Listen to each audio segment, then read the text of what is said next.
Welcome to the Regenerative Relief Update number 2.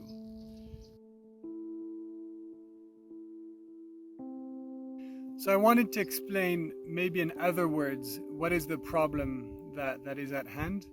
And just saying that it's a very complicated problem. And so the simple explanation I'm going to give reflects some reality, but not the entirety of reality.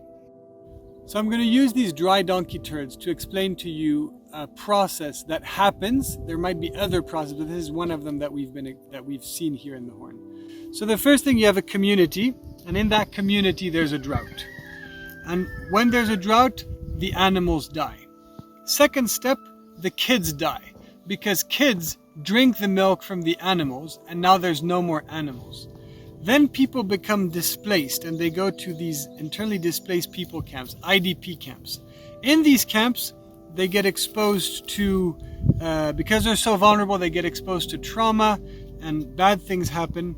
And then after a while, they ask family members or NGOs or donors for animals to go back to their communities and rebuild the herds that they once had. Studies show that it takes 5 years to rebuild these herds.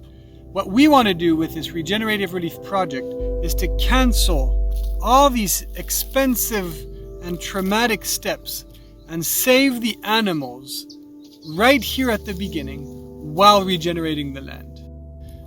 So this process that we just described is a process that is likely to happen everywhere where there's desertifying grasslands on the planet.